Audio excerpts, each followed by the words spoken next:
Hello students, welcome back to the amazing platform of NCERT वाला। और आज हम पढ़ेंगे lecture number 3 for the same chapter that is reproduction organism. अच्छा, एक चीज और, पहले लेक्चर में मैंने कमेंट्स देखे थे बच्चों, आप कह रहे थे मैम ये चैप्टर डिलीट हो गया है, even that is not in the ICSE board. Don't worry बच्चों, डोंट वरी, नॉलेज कभी वेस्ट नहीं जाती है ना। बट येस, आपकी जो क्वेरी थी वो सुन ली गई है और टीम को इंफॉर्मेशन मिल गई है, तो टीम ने प्लानर को रिवाइज कर दिया है बच्चों। आपको वही पढ़ाया जाएगा पहले में जो आपके सिलेबस में है, ठीक है। तो टेंशन मत लो, आपकी पुकार को सुन लिया गया है, तो we are going to cover the syllabus पहले सीबीएसई वाला, ओके। एंड यस, क्योंकि ये चैप्टर हमने शुरू किया है तो definitely we are going to complete this on a good note. ऐसा नहीं है कि अब 2 लेक्चर्स मिल गए हैं आपको तो बीच में एब्रेटली बंद कर दिया जाए। और वैसे भी बेटा, जैसे मैम ने कहा है, अभी नॉलेज कभी वेस्ट नहीं होती, तो इस चैप्टर की नॉलेज भी वेस्ट नहीं जाएगी, क्योंकि ये चैप्टर दूसरा चैप्टर जो आप पढ़ने वाले हो, सेक्सुअल रिप्रोडक्शन फ्लावरिंग प्लांट्स, उससे जुड़ा हुआ है।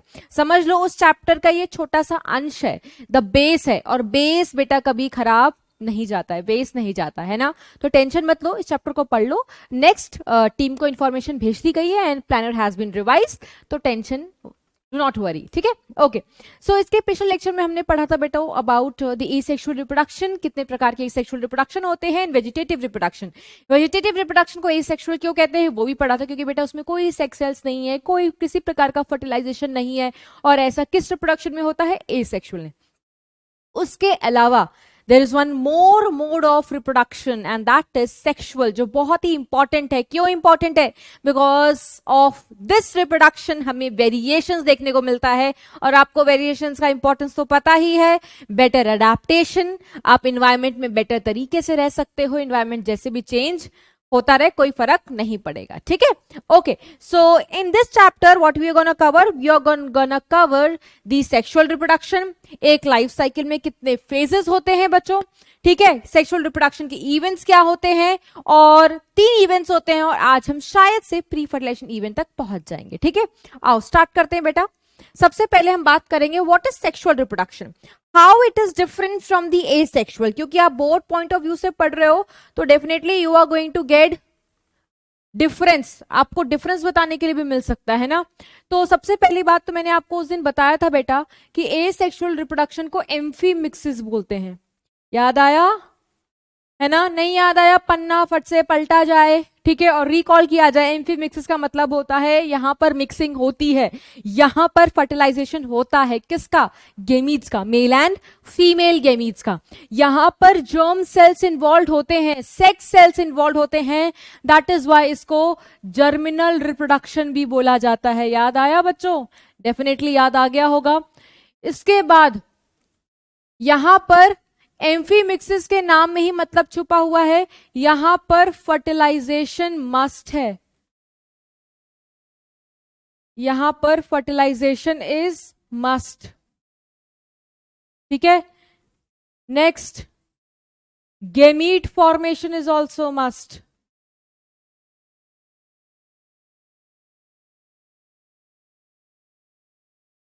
इज ऑल्सो प्रेजेंट, ठीक है। और यहां पर आपको क्या मिलती है बेटा? Variation is seen. वेरिएशन होगी तो ऑफस्प्रिंग सेम होंगे? नहीं, non ice offsprings are not identical. यहां पर आपको क्लोन्स नहीं मिलेंगे। Do you remember what clones are? याद है बच्चों? Clones genetically and morphologically similar individuals होते हैं, बट ये क्लोन, ये जो इस प्रकार के ऑफस्प्रिंग्स होते हैं बेटा, you get to see only in asexual, not in sexual. Why? Because sexual में मियोसिस इन्वॉल्व होती है। कौन सा डिवीजन इन्वॉल्व होता है बेटा? Meiosis is involve, meiosis is involve. और मियोसिस में बेटा क्रॉसिंग ओवर होती है, क्लास 11 का टॉपिक है, और क्रॉसिंग ओवर में वेरिएशंस मिलते हैं। अच्छा, हम भी बेटा एक सेक्सुअली रिप्रोड्यूसिंग ऑर्गेनिज्म है। अगर आपसे पूछा जाए कि सेक्सुअली रिप्रोड्यूसिंग ऑर्गेनिज्म में माइटोसिस कभी नहीं होती, तो क्या बोलोगे, यस और नो? सोचो सोचो, दिमाग में, मन में, जहां भी आपका क्या सोच आ रहा है इसको सुनते हुए कि एक सेक्सुअल रिप्रोड्यूसिंग ऑर्गेनिज्म में माइटोसिस नहीं होती। हमारा एग्जांपल हो बेटा, हम क्या हैं? एक सेक्सुअली रिप्रोड्यूसिंग ऑर्गेनिज्म है, यस और नो? Definitely yes. वो अलग बात है बेटा, अगर जब सेक्सुअल रिप्रोडक्शन चलती है, गेमीट जब जब बनाना होगा तो मियोसिस ही चलेगा, क्योंकि यहां पर गेमीट बनाना है तो मियोसिस चल रहा है। बट दैट डजंट मीन बेटा कि हमारे में माइटोसिस कभी हुई ही नहीं है। बेटा हम इतने बड़े जो बने ना हट्टे कट्टे, वो माइटोसिस से ही बने हैं। हम एक जाइगोट से बने हैं, उस जाइगोट ने मल्टीपल टाइम माइटोसिस किया है बेटा, तब जाकर के हमारी ग्रोथ हुई है। तो जहां पर भी ग्रोथ की बात आएगी ना, वहां पर माइटोसिस होगा ही होगा, ठीक है। तो दैट डजंट मीन कि अगर हम कहीं पर बोल रहे हैं कि सेक्सुअल रिप्रोडक्शन चल रही है तो माइटोसिस नहीं चलेगा, ऐसा नहीं है, माइटोसिस चलती है। बट जब हम गेमीट की बात करते हैं तो मियोसिस इज इन्वॉल्व, ठीक है। और बेटा और क्या डिफरेंस है, वो फास्ट था क्योंकि इसमें माइटोसिस थी, माइटोसिस इतनी कॉम्प्लेक्स नहीं होती, but this is a slow process. NCERT पढ़ोगे लिखा हुआ है elaborate process and complex process. और कैसा प्रोसेस है ये, कॉम्प्लेक्स प्रोसेस है। इन्हीं को बेटा डिफरेंस के फॉर्म में लिख देना। अगर मैं एसेक्सुअल के लिए बोलूं तो एसेक्सुअल का दूसरा नाम एपोमिक्सिस होता है, सोमैटिक रिप्रोडक्शन होता है, सोमैटोजेनिक लिखवाया था, ठीक है। यहां पर लिखोगे फर्टिलाइजेशन नहीं होती। गैमीट फॉर्मेशन, मतलब वहां पर आपको मैंने किसका एग्जांपल लिया था बेटा, हनी बी का, ठीक है। हनी बी में जो मेल ड्रोन्स बनते हैं वो बिना फर्टिलाइजेशन के बन जाते हैं, ठीक है, फ्यूजन नहीं होता वहां पर, ठीक है। नेक्स्ट, वेरिएशन वहां पर नहीं मिलेगा बिकॉज वहां पर आइडेंटिकल ऑफस्प्रिंग्स बनते हैं जिनको हम क्लोन्स बोलते हैं, जेनेटिकली भी और मॉर्फोलॉजिकली भी बिल्कुल सेम। वहां पर लिखोगे आइडेंटिकल, वेरिएशन वहां पर लिखोगे एब्सेंट, मियोसिस की जगह वहां पर लिखोगे माइटोसिस इज इन्वॉल्व, और वहां पर वो फास्ट प्रोसेस होता है, इजी प्रोसेस होता है, ठीक है। Okay, next we gonna talk about, after this we gonna talk about एक नोट पॉइंट।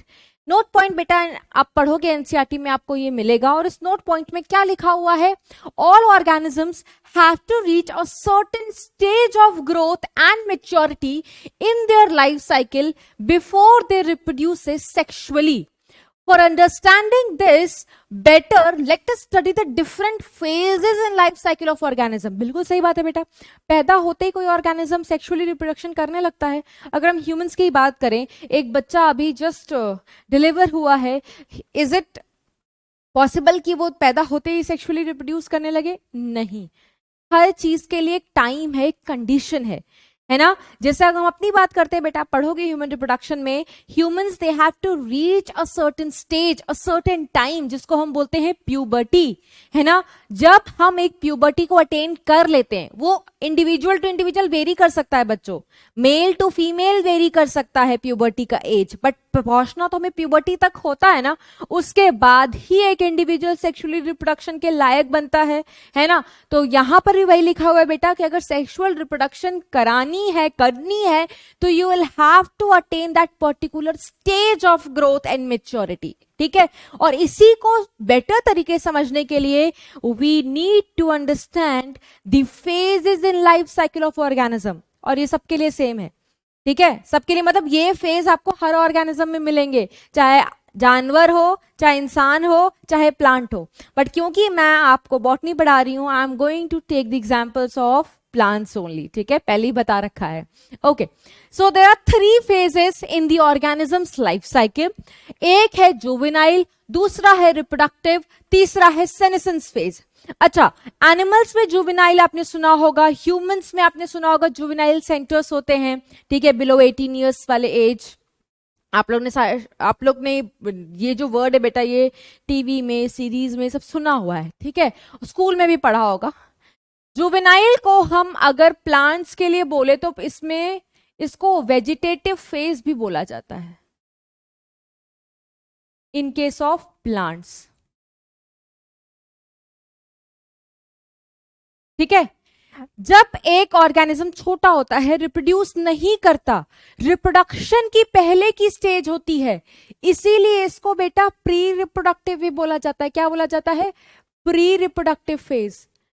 मतलब समझ लो रिप्रोडक्शन से पहले वाली स्टेज, प्यूबर्टी से पहले वाली स्टेज को हम प्री रिप्रोडक्टिव फेज बोलते हैं। दैट मीन्स इस स्टेज में अगर कोई ऑर्गेनिज्म है, चाहे वो प्लांट हो, चाहे जानवर हो, चाहे इंसान है, ये अपने आप को तैयार कर रहा है। किस पर्पस के लिए तैयार कर रहा है? सेक्सुअली मेच्योर होने के लिए। ठीक है, तो जुवेनाइल फेज कह सकते हो, वेजिटेटिव फेज कह सकते हो, प्री रिप्रोडक्टिव फेज कह सकते हो। जब इसने अपने आप को मेच्योर बना लिया रिप्रोडक्शन करने के लिए, तो कौन सी फेज शुरू हो जाती है बेटा? Reproductive phase. इसमें ऑर्गेनिज्म मेच्योर है कि वो सेक्सुअली रिप्रोड्यूस कर सकता है। ठीक है, और प्लांट्स में बेटा आप एक प्लांट को देख करके कैसे बताओगे कि वो प्लांट अपने सेक्सुअल रिप्रोडक्शन वाले फेज में है? कैसे बताओगे आप? क्या सबूत है कि प्लांट सेक्सुअली रिप्रोड्यूस करता है? बेटा फ्लावर आने लग गया, समझ जाना कि प्लांट सेक्सुअल मेच्योरिटी अटेन कर गया है। क्योंकि flower it is said to be the sex organ of the flowering plant, जिसको बड़े मजे में एक दूसरे को गिफ्ट करते हैं ना। आप साइंस के स्टूडेंट हो, आप सोचो what you are gifting a sex organ, है ना? यस, तो yes, flower is the sex organ of the flowering plant. That means अगर फ्लावर आ गया है, दैट मीन्स प्लांट अटेन कर चुका है maturity. That means plant reproductive phase में आ चुका है। सो फ्लावर लगने वाले फेज को हम रिप्रोडक्टिव फेज कहते हैं, क्योंकि प्लांट्स में फ्लावर ही लगना सेक्सुअल रिप्रोडक्शन कराता है, सबूत है। इसीलिए इस फेज को हम फ्लावरिंग फेज भी कहते हैं बेटा इन केस ऑफ प्लांट्स। उसके बाद क्या सारे ऑर्गेनिजम्स जिंदा रहेंगे हमेशा के लिए? मैंने तो आपको बताया था सारे ऑर्गेनिजम्स की डेथ निश्चित है। कितना भी हम अपने आप को, जैसे this is the ultimate truth, हम कितना भी ये कर लेते हैं बेटा, एक दिन कुछ भी ये सब धरा का धरा रह जाएगा। And the ultimate truth of life is death, except single cell organism. आप सिंगल सेल्ड हो? नहीं हो। मैं हूं? नहीं हूं। तो बेटा सारे मोह माया से परे उठ जाओ, ठीक है, और enjoy your life to the fullest, because ultimately एक टाइम आएगा, बिकॉज डेथ तो निश्चित है ना, और वो आएगी ही आएगी। कब आएगी बेटा? जब आपका रिप्रोडक्टिव फेज खत्म आएगा, आप बुढ़ापे की तरफ प्रोसीड करोगे, और बुढ़ापा ultimately will lead to death, है ना? So the last phase is the senescent phase. Senescence को हम एजिंग वाला फेज कहते हैं, एजिंग वाला फेज कहते हैं। ठीक है, इसमें बुढ़ापा आ जाता है। ठीक है, चीजें खराब होने लगती हैं, स्ट्रक्चर्स डैमेज होने लगते हैं, फंक्शंस डैमेज होने लगते हैं, डिटोरिएट होने लगते हैं, मेटाबॉलिक एक्टिविटी स्लो हो जाती है। बेटा बुढ़ापे में आपने ये चीज नोटिस की होगी, आपने नहीं, आप बूढ़े नहीं हुए, टेंशन मत लेना। और ये फेज कब आता है बेटा? रिप्रोडक्टिव फेज के बाद। That is why this phase is said to be post reproductive phase. अच्छा, ये फेज जो है ना बेटा, इनका duration individual to individual vary करता है। आपका ह्यूमंस का एग्जांपल है बेटा, किसी में प्यूबर्टी गर्ल्स में बहुत पहले आ जाती है, किसी में बाद में आती है ना? किसी में मीनोपॉज पहले आ जाता है, मतलब ओल्डर स्टेजेस में, किसी में बाद में आता है। ठीक है, तो ये बेटा ये जो भी ड्यूरेशंस है ना, ये वेरी करेंगी। किसी में बुढ़ापा जल्दी आ जाता है बेटा, ये जेनेटिक्स भी इन्वॉल्व है इसमें, इन्वायरमेंट भी इन्वॉल्व है, हॉर्मोन्स भी इन्वॉल्व है। तो ये फेजेस का जो ड्यूरेशन है ना, वो वेरी करेगा depending upon organism to organism, individual to individual. ठीक है, तो हम क्या लिखेंगे? ठीक है,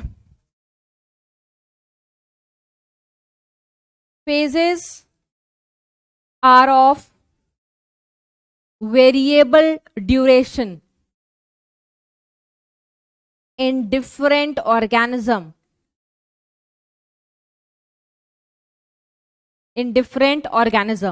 और इन फेजेस के ट्रांजिशन को कौन कंट्रोल कर रहा है बेटा? हम कह रहे हैं कि पहले वेजिटेटिव फेज होगा, फिर फ्लावरिंग वाला फेज आ जाएगा, फिर प्लांट मर जाएगा। तो इन सबको कौन कंट्रोल कराता है? हमारे में भी बेटा कहते हैं ना, जब आप प्यूबर्टी अटेन करते हो तो बहुत सारी हार्मोनल चेंजेस होती हैं। कुछ हार्मोनल चेंजेस सेक्सुअल जब मेच्योरिटी अटेन करते तो आती ही आती हैं, है ना? तो सबके पीछे की वजह क्या है? हॉर्मोन्स, है ना? तो यहां पे भी जो स्मूथ ट्रांजिशन हो रही है, ट्रांजिशंस का मतलब चेंज मतलब ये फेजेस इसमें बदलना, इस फेज का इसमें बदलना, इसको चेंज आना कह रहे हैं। आप बच्चे हैं, अभी आप जुवेनाइल फेज में हो, ठीक है, आप नहीं, छोटे बच्चे जो हैं जुवेनाइल फेज में हैं। जुवेनाइल फेज के बाद इनमें चेंज आएगा, किस में कन्वर्ट होंगे? वो प्यूबर्टी वाले स्टेज में कन्वर्ट होंगे। तो हॉर्मोन्स का तो होगा ना चेंज, हेर फेर। Yes, so the transitions are ऐसे, transitions between different phases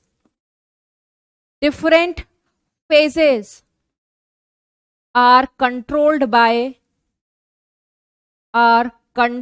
by two things. ठीक है, as per the NCERT, number 1 is hormones, और दूसरा बेटा जिस इन्वायरमेंट में आप रह रहे हो, इन्वायरमेंटल फैक्टर।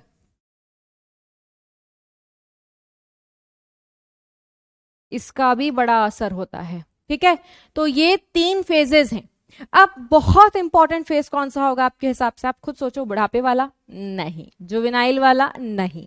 ठीक है, सबसे इंपॉर्टेंट फेज जिसका एनसीईआरटी थोड़ा विस्तार रूप में पढ़ाती है, दैट इज रिप्रोडक्टिव वाला फेज, है ना। तो हम इसको डिटेल में पढ़ेंगे थोड़ा।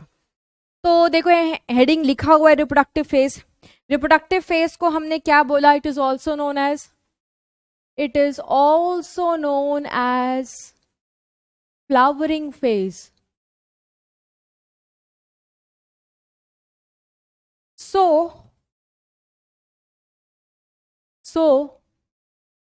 based on flowering and fruiting pattern,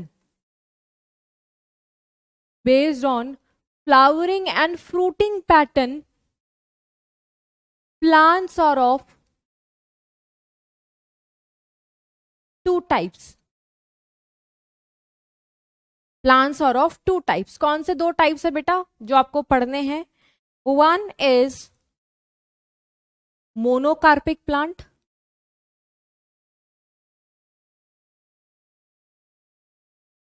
and one is polycarpic plant. ठीक है, इन दोनों को थोड़ा सा पढ़ाया गया है बेटा एनसीईआरटी में। सो इसको हम थोड़ा सा पढ़ लेते हैं क्योंकि ये काम आएगा।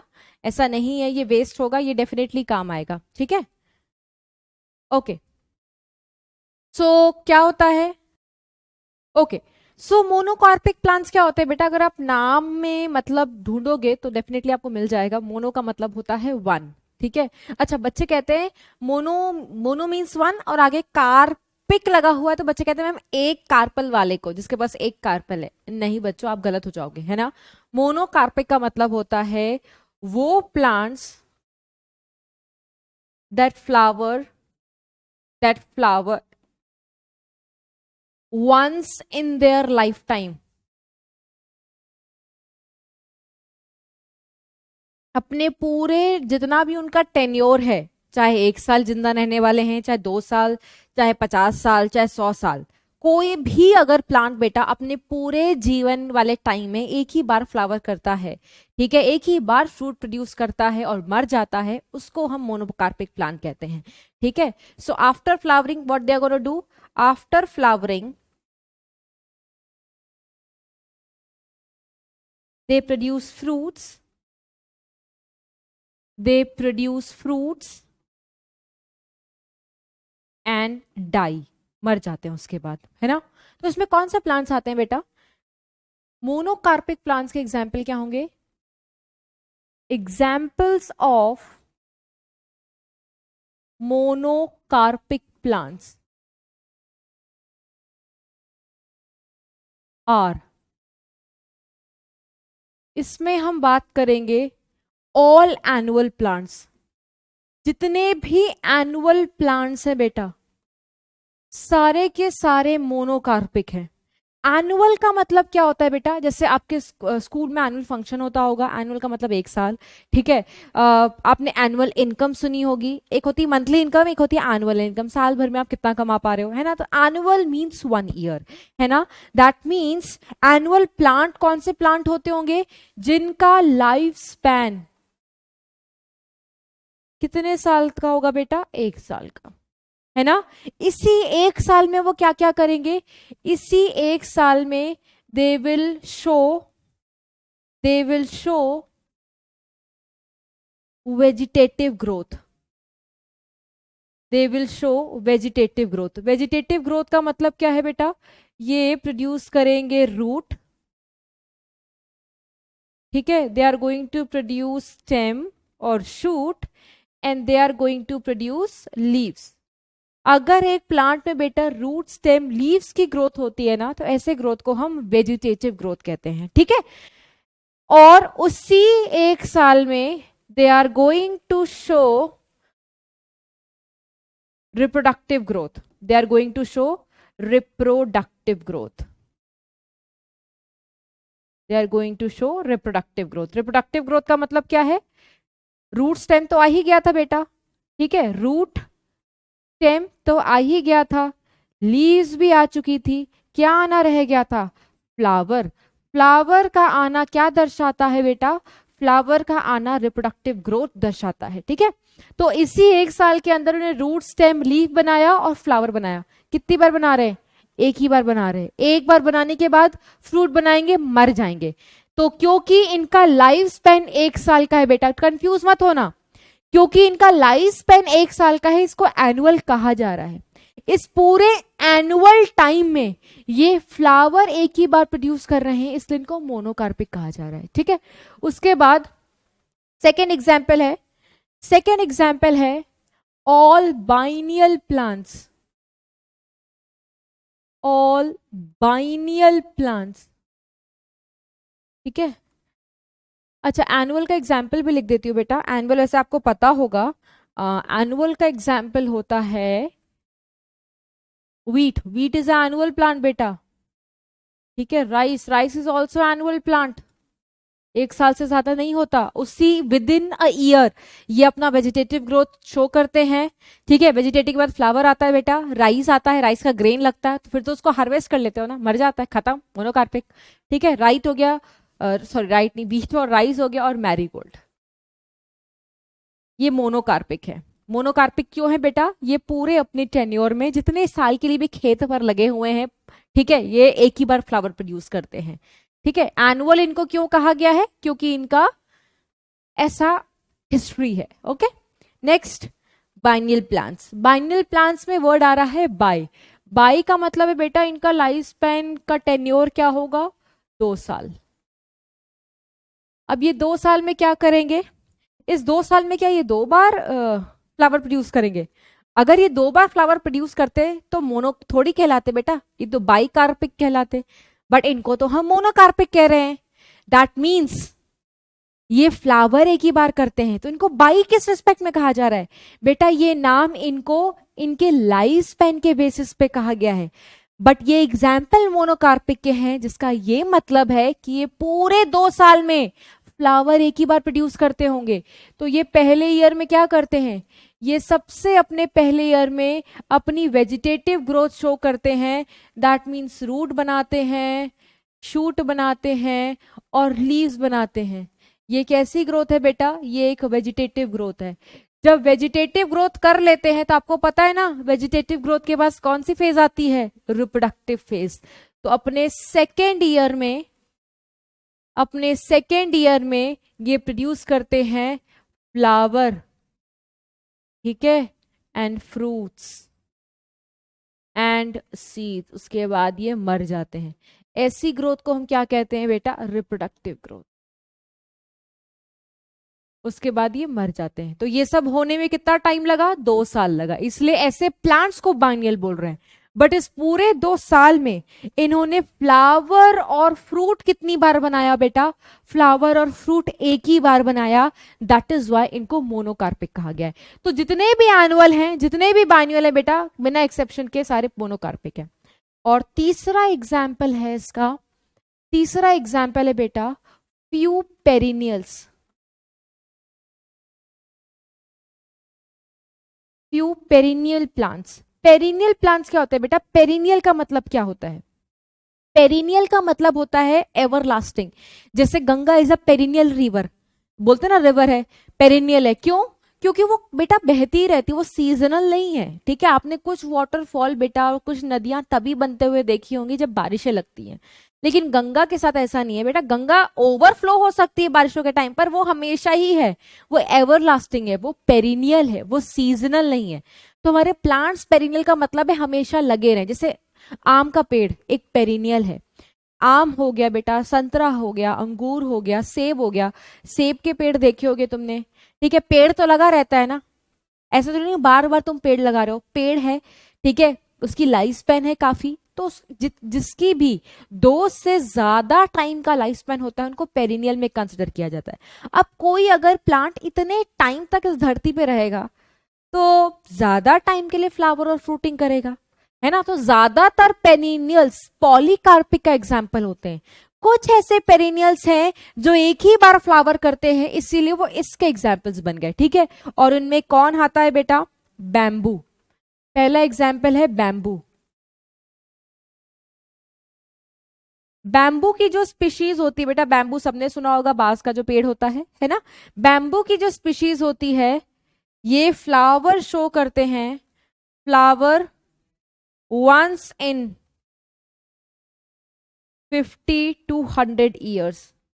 मतलब अगर कोई बैम्बू 50 साल तक जीवित है तो ऐसा नहीं 50 साल तक जीवित है तो बहुत बार फ्लावर प्रोड्यूस कर रहा है, 50 साल तक जिंदा है बट फ्लावर एक ही बार कर रहा है। क्योंकि जिंदा इतने ज्यादा टाइम तक है तो पेरिनियल बन जाता है, बट क्योंकि फ्लावर एक बार कर रहे हैं तो मोनोकार्पिक बन रहा है, ठीक है। उसके बाद एक एग्जाम्पल है बेटा अगेव। अगेव को सेंचुरी प्लांट कहते हैं, ठीक है। क्यों, क्योंकि इसका लाइफ स्पेन 100 साल का है, बट ऐसा नहीं 100 साल तक है तो मल्टीपल टाइम फ्लावर प्रोड्यूस कर रहा है, एक ही बार फ्लावर प्रोड्यूस करता है, ठीक है। सो दे flower only once in 100 years। और तीसरा है बेटा स्ट्रॉबिलेंथस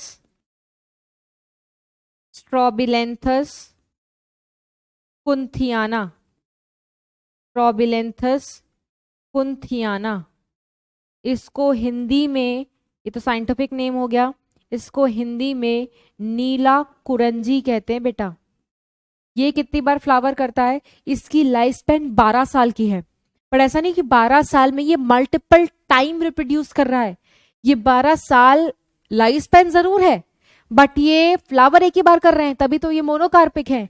तो ये फ्लावर करते हैं, फ्लावर वंस इन 12 ईयर्स। तो देखो 12 साल, 100 साल, 50 से 100 साल, कितने ज्यादा लाइफ स्पेन है। दैट इज वाई इनको पेरिनियल कहा गया है। बट इतने लाइफ स्पेन में बार बार रिपीट इसलिए करो दिमाग में बैठ जाए तुम लोग के, ठीक है। यस। और स्ट्रॉबिलेंथस कुंथियाना बेटा साउथ में, साउथ आप ट्रैवल करोगे जब, ठीक है, तो साउथ वैसे is a very good place to travel and to enjoy, है ना। हम इंटरनेशनल पे ज्यादा ध्यान देते हैं, अपने साउथ जो बहुत खूबसूरत है भूल जाते हैं। तो ये पेड़ की वजह से बेटा ये बहुत अच्छा एक टूरिस्ट अट्रैक्शन होता है।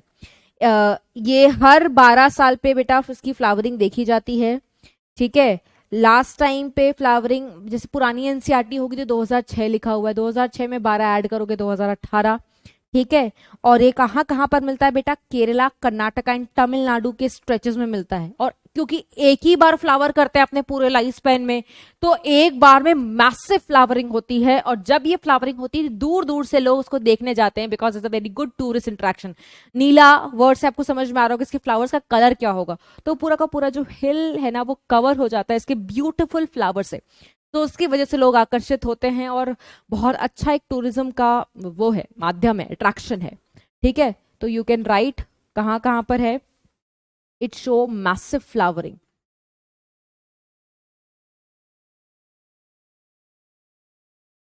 कहाँ कहाँ पर है, इन एरियाज केरल, कर्नाटका एंड तमिलनाडु। तो अगर आप इस जगह जाएं बेटा तो, और पर्टिकुलरली उस सीजन में जाना, सितंबर टू अक्टूबर में, ठीक है, दे शो फ्लावरिंग।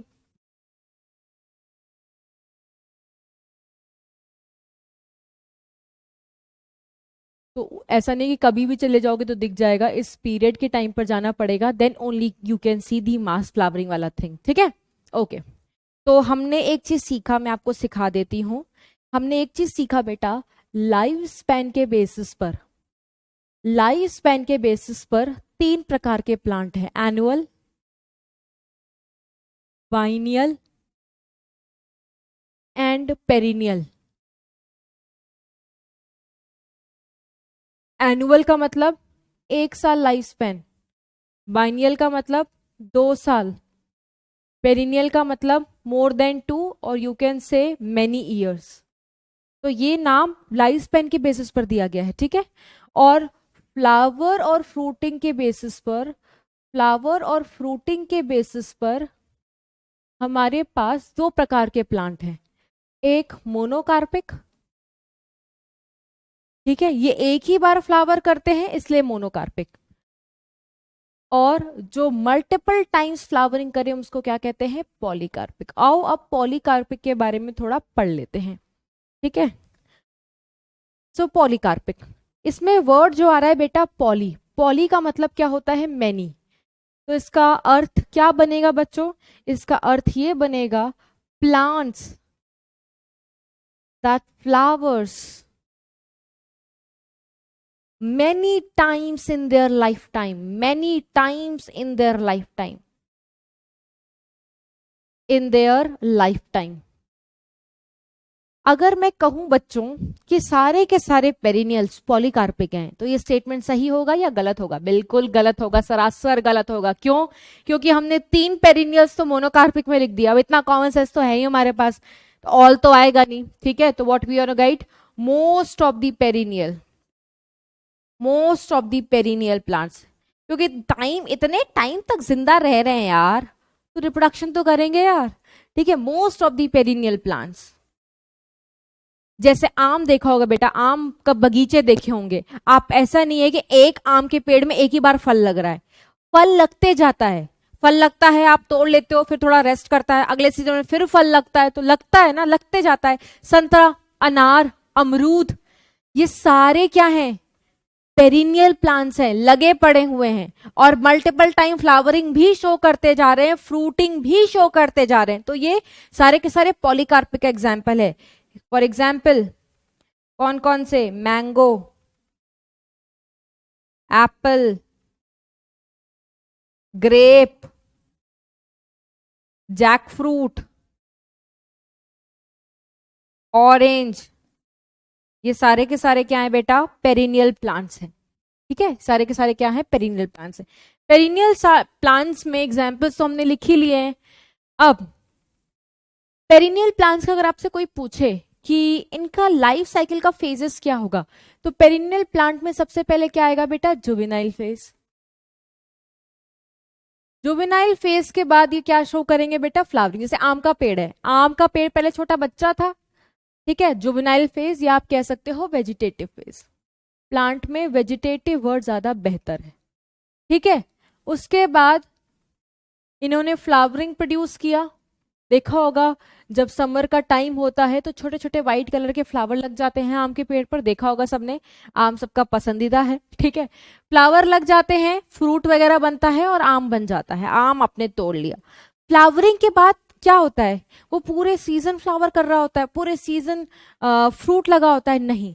फ्रूट जब आपने ले लिया, फ्रूटिंग फेज उसका हो गया बेटा, तो कुछ टाइम के लिए वो रेस्ट कर रहा होता है, क्योंकि जब एक बार वो फ्लावर करता है ना बेटा, कोई भी पॉलीकार्पिक प्लांट, बहुत एनर्जी लगती है बेटा, इजी नहीं है ना, तो उसको रेस्ट चाहिए होता है। तो एक बार फ्लावरिंग करने के बाद वो चला जाता है रेस्टिंग फेज में, रेस्टिंग फेज में वो रेस्ट कर रहा होता है और अपने आप को रिकवर कर रहा होता है, इसलिए इसको रिकवरी फेज कहा गया है। और ये अपने आप को दोबारा से तैयार कर रहा होता है कि नेक्स्ट सीजन में ये दोबारा से फ्लावर लगा सके। तो इसके बाद कौन सा फेज आएगा, फ्लावरिंग फेज। फिर से रेस्ट करेंगे, फिर से फ्लावर, फिर से रेस्ट करेंगे, फिर से फ्लावर, फिर से रेस्ट करेंगे, फिर से फ्लावर। ये सिलसिला चलता रहता है, चलता रहता है, चलता रहता है, जब तक वो बूढ़े ना हो जाएं, कहाँ ना पहुंच जाएं, पोस्ट रिप्रोडक्टिव फेज तक। और उसके बाद ये भगवान को प्यारे हो जाएंगे, ठीक है, खत्म, ओके। अब आप खुद देखो, एक फ्लावरिंग फेज ये है, दूसरा फ्लावरिंग फेज ये है, रेस्टिंग फेज दो फ्लावरिंग फेज के बीच में आ रहा है ना, it is present between 2 flowering phase, that is why इसको हम और क्या बोलते हैं बेटा, इंटर फ्लावरिंग फेज। क्या बोलते हैं, इंटर फ्लावरिंग फेज। इंटर का मतलब क्या होता है बेटा? Between. So this phase is present between two flowering phase. Between two flowering phase. Clear हो गया? ओके. सो ये चीज याद रखना, इनमें और इनमें डिफरेंस है. इनमें क्या होता है बेटा, अगर मैं मोनोकार्पिक का बोलूं आपसे, अगर मैं आपसे पूछूं मोनोकार्पिक का, यहां पे बता देती हूं. मोनोकार्पिक में जुवेनाइल फेज आएगा, जुवेनाइल, या आप कह सकते हो वेजिटेटिव फेज. ठीक है. उसके बाद फ्लावरिंग फेज, फ्लावर फ्रूटिंग वगैरह में कन्वर्ट होंगे. उसके बाद पोस्ट रिप्रोडक्टिव फेज, और बेटा उसके बाद ये मर जाएंगे. उसके बाद ये मर जाते हैं, इनका काम खत्म. आप खुद देखो, क्योंकि यहां पर तो बेटा फ्लावरिंग ही एक ही बार हो रही है ना. क्या ये मल्टीपल बार फ्लावरिंग करते हैं? नहीं, मल्टीपल फ्लावरिंग ही नहीं कर रहे, तो इंटर फ्लावरिंग फेज इनमें एब्सेंट होती है. ये बहुत इंपॉर्टेंट है, याद रखना. इंटर फ्लावरिंग फेज इनमें एब्सेंट होती है. इंटर फ्लावरिंग फेज आपको सिर्फ कहां दिखाई देगी बेटा? इंटर फ्लावरिंग फेज आपको सिर्फ दिखाई देती है पॉलीकार्पिक प्लांट्स में. ठीक है. तो हमने क्या पढ़ा बेटा? लाइफ स्पेन के बेसिस पे ये 3 होते हैं, फ्लावरिंग और फ्रूटिंग के बेसिस पे ये होते हैं. मोनोकार्पिक में जितने एनुअल हैं, जितने बाइनियल हैं, कुछ पेरिनियल्स आते हैं, इसमें ज्यादातर पेरिनियल्स आते हैं. Clear? Okay. Moving on to the next, we gonna talk about the events in sexual reproduction. ठीक है. इवेंट्स हमने फेजेस कर लिए थे बेटा तीनों. अब हम बात करेंगे क्या क्या इवेंट्स होते हैं सेक्सुअल रिप्रोडक्शन में. तो इवेंट्स पढ़ाने से पहले एनसीईआरटी ने लिखा हुआ है बेटा, जो भी इवेंट्स होते हैं हमारे शरीर में during sexual reproduction, for sexual reproduction, events are same and sequential in every organism. चाहे इंसान हो बेटा, कोई जानवर हो, चाहे प्लांट्स हो, ये इवेंट सब में चलेगा. That is why same. और एक सीक्वेंस में चलता है, दैट इज वाई सिक्वेंशियल. जैसे आपके स्कूल में बेटा टेस्ट का एक तरीका है, पहले unit test, then half yearly test, then final paper, है ना. जैसे बोर्ड्स दोगे तो उससे पहले प्री बोर्ड्स की प्रैक्टिस कराई जाएगी, है ना. तो ऐसा तो नहीं कि कुछ भी सिलसिला कुछ भी आगे पीछे कर दो, नहीं. एक सीक्वेंस होता है which we have to follow, है ना. जैसे आप कॉलेजेस में जाओगे तो पहले फर्स्ट ईयर का पढ़ाया जाएगा, फिर सेकंड, फिर थर्ड. ऐसा नहीं पहले थर्ड का ईयर का पढ़ा दे, फिर फर्स्ट का, देन सेकंड का, नहीं ना. तो जो sequence we have to follow, है ना. सिमिलरली इवेंट्स के भी सीक्वेंस होते हैं, उस सीक्वेंस में ही चलता है. सारे इवेंट्स सेम होंगे, दैट इज वाई सेम लिखा हुआ है. ठीक है. और एक चीज, इवेंट्स भले सेम है बेटा, but sex organs associated with sexual reproductions, associated with sexual reproduction, ये दोनों एनसीईआरटी की लाइन है. associated with sexual reproduction are different. ये क्या कहने का मतलब है बेटा? डेफिनेटली ना. अगर हम अपनी बात करें, हमारा सेक्स ऑर्गन अलग है, ह्यूमंस मेल का अलग है, फीमेल का अलग है. प्लांट का flower is the sex organ, कोई सिमिलैरिटी है? नहीं. तो तरीका could be same, event could be same, but the sex organs, the structures that are associated with the sexual reproduction, वो बिल्कुल अलग है. ठीक है. जैसे प्लांट में फ्लावर है, हमारे में अलग प्रकार का सेक्स ऑर्गन है. ठीक है. ओके. कौन से 3 इवेंट्स होते हैं? Let's discuss that. जो 3 इवेंट आपको मेनली पढ़ने हैं बच्चों, ठीक है, जो हमारी एनसीईआरटी हमें पढ़ाती है, one is pre-fertilization event. Fertilisation से पहले होने वाले इवेंट को हम प्री फर्टिलाइजेशन कहते हैं, जिसमें 2 मेन चीज आती है बेटा. एक आता है, अब फ्यूजन कराने के लिए गेमीट बनाना भी तो पड़ेगा. एक आता है गेमिटोजेनेसिस. जेनेसिस का मतलब होता है बेटा फॉर्मेशन. किसका फॉर्मेशन? गेमीट का. अब गेमीट बन गया, जैसे फॉर एग्जांपल जब ह्यूमंस में स्पर्म बन जाते हैं बेटा, तो स्पर्म को पहुंचाना भी तो होता है. बिना पहुंचाए फर्टिलाइजेशन हो जाएगा? नहीं.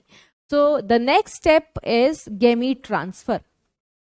और जब गैमीट अपने टारगेट लोकेशन तक पहुंच जाता है तो हमारा नेक्स्ट इवेंट शुरू हो जाता है बेटा, that is fertilisation. That is fertilisation. और फर्टिलाइजेशन के बाद हमारा लास्ट इवेंट जो होता है that is post fertilisation event. That is what? Post fertilisation event, है ना। तो आप खुद देख सकते हो ये तीनों इवेंट बेटा, कोई जानवर हो, मैं बार बार कह रही हूँ एनिमल हो, ठीक है, या कोई प्लांट हो, गैमीट सब में बनेगा, इसलिए ये सेम, ये भी सेम, ये भी सेम, इवेंट्स आर सेम, ठीक है। और इसी सीक्वेंस में होगा, पहले गैमीट बनेगा, फिर गैमीट का फ्यूजन होगा, फिर जाइगोट का डेवलपमेंट होगा। That is by sequential. अब तो क्लियर है? Okay, next. अब एक एक करके बेटा इन इवेंट्स को हम डिस्कस करेंगे। सबसे पहले हम पढ़ेंगे प्री फर्टिलाइजेशन इवेंट, ठीक है। तो आज के इस लेक्चर में we gonna cover this event, next lecture में we gonna cover these two events. Okay, आ जाओ। सबसे पहले बात करते हैं बेटा प्री फर्टिलाइजेशन इवेंट की। तो जैसा मैम ने आपको बताया था बेटा, प्री फर्टिलाइजेशन में दो मेन इवेंट्स आती हैं। एक है गेमिटोजेनेसिस। गेमिटोजेनेसिस क्या होता है? Gametogenesis is the formation of gametes. It is the formation of gametes. और दूसरा जो मेन इवेंट आता है बेटा, दैट इज गैमीट का ट्रांसफर, बिकॉज इसके बिना आप फर्टिलाइजेशन इंश्योर नहीं करा सकते। गेमिटोजेनेसिस में हम बात करेंगे बेटा गैमीट्स की। अब ना डिफरेंट प्रकार के गैमीट्स होते हैं, और बेटा ये टॉपिक 11th में आपने पढ़ा होगा, ठीक है। प्लांट किंगडम में नहीं पढ़ा है तो कोई बात नहीं, मैं आपको रिकॉल करवा देती हूँ। सबसे पहला कैटेगरी होता है गैमीट का बेटा आइसोगैमीट्स। अगर आप ध्यान से देखो तो इसमें आइसो वर्ड आ रहा है बेटा। आइसो का मतलब होता है सेम सेम, ठीक है। दो बिल्कुल सेम दिखने वाले गैमीट्स आपस में फ्यूज करते हैं तो उस वाले रिप्रोडक्शन को हम क्या कहते हैं बेटा? आइसो गैमी, और उस गैमीट्स को बोलते हैं बेटा आइसोगैमीट्स, ठीक है। देखो क्या लिखा हुआ है, when the fusing gametes are morphologically similar. Morphologically का मतलब बाहरी रूप से, देखने से अगर वो बिल्कुल सिमिलर होते हैं, ठीक है, तो उनको हम कहते हैं आइसोगैमीट्स, या उनको हम कहते हैं होमोगैमीट्स। होमो का भी मतलब क्या होता है बेटा? सेम। जैसे एग्जाम्पल देखो क्या लिखा हो, एल्गी में क्लाडोफोरा, क्लामाइडोमोनास, इनमें जब गैमीट्स बनता है बिल्कुल सेम बनता है। You can see the NCERT diagram also. ये देखो, ये किसका डायग्राम है बेटा? ये दोनों देखने में सेम है ना। ये क्लैडोफोरा का गैमीट है। क्लैडोफोरा बेटा एक एल्गी होता है, द ग्रीन एल्गी, ठीक है। तो आप खुद देख सकते हो दोनों सेम है। इसके पास भी दो फ्लैजिला, इसके पास भी दो फ्लैजिला, बिल्कुल सेम, ठीक है। तो ऐसे गैमीट्स को हम क्या कहते हैं? आइसोगैमीट्स, ठीक है। यहां हम कहते हैं बेटा होमोगैमीट्स, ठीक है। तो ये क्लैडोफेरा के गैमीट्स दिया हुआ है। दूसरा कैटेगरी ऑफ गैमीट्स क्या होता है? हेटेरोगैमीट्स। हेटेरो का मतलब अलग अलग। तो देखो लिखा भी हुआ है, व्हेन टू फ्यूजिंग गैमीट्स, मतलब जो गैमीट्स फ्यूज करने वाले हैं, they are morphologically of distinct types, मतलब अलग प्रकार के हैं, they are known as heterogametes, ठीक है। और ज्यादातर सेक्सुअली रिप्रोड्यूसिंग ऑर्गेनिज्म, हमारा ही देख लो बेटा, हम भी सेक्सुअली रिप्रोड्यूसिंग ऑर्गेनिज्म है, और हमारे में भी दो अलग अलग प्रकार के गैमीट्स बनते हैं। स्पर्म बनता है ह्यूमन मेल में जो मोटाइल होता है, और हमारे में फीमेल से बनता है बेटा ओवम जो नॉन मोटाइल होता है। Are they same? No, they are not same, they are not morphologically similar. तो हमारा एग्जाम्पल भी किसके अंदर आ जाता है बेटा? हेटेरोगैमीट्स के। तो ज्यादातर सेक्सुअली रिप्रोड्यूसिंग ऑर्गेनिज्म में हेटेरोगैमीट्स ही बनते हैं। एग्जाम्पल देख लो, ये 11th क्लास में पढ़ा होगा बेटा, फ्यूकस में, वॉल्वॉक्स में और कारा में, ठीक है। ये दोनों ग्रीन एल्गी हैं, वॉल्वॉक्स और कारा। और फ्यूकस क्या है बेटा? ब्राउन एल्गी है, ठीक है। तो फ्यूकस हो, वॉल्वॉक्स हो, कारा हो, हेटेरोगैमीट्स प्रोड्यूस कर रहे हैं। और जितने भी ब्रायो हैं, टेरिडो हैं, जिम्नो हैं, एनजियो है, सब में अलग अलग मेल और फीमेल गैमीट्स बनता है, ठीक है।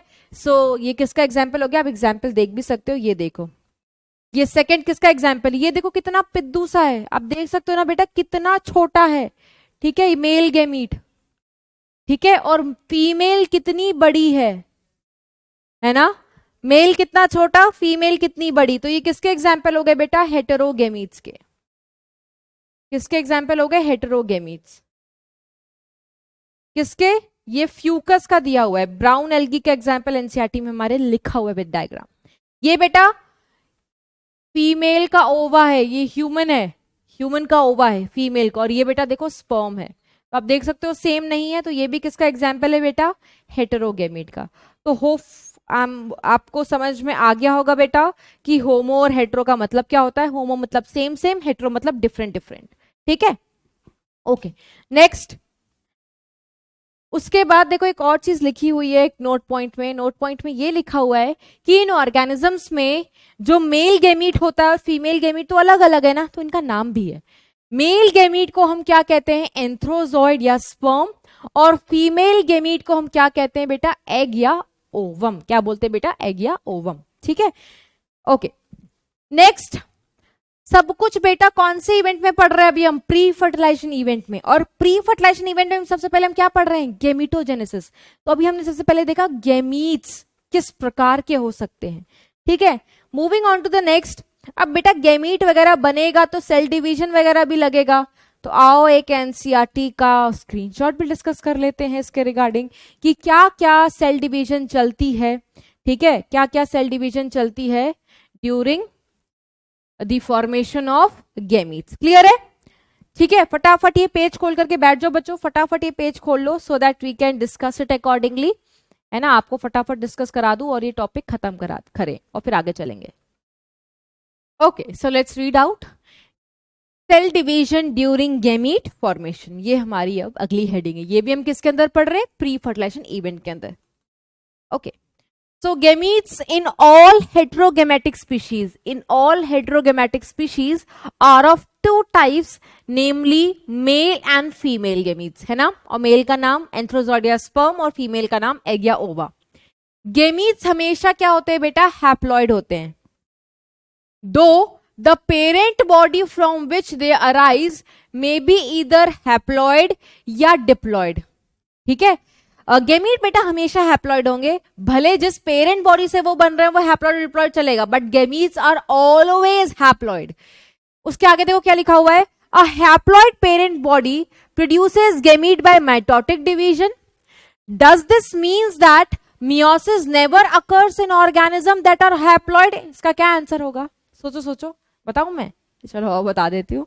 ठीक है, देखो एक सेकेंड, यहां पर क्या कहने का मतलब है, देखो गेमीट्स हमेशा हैप्लॉइड होते, पहला point, gametes are always haploid.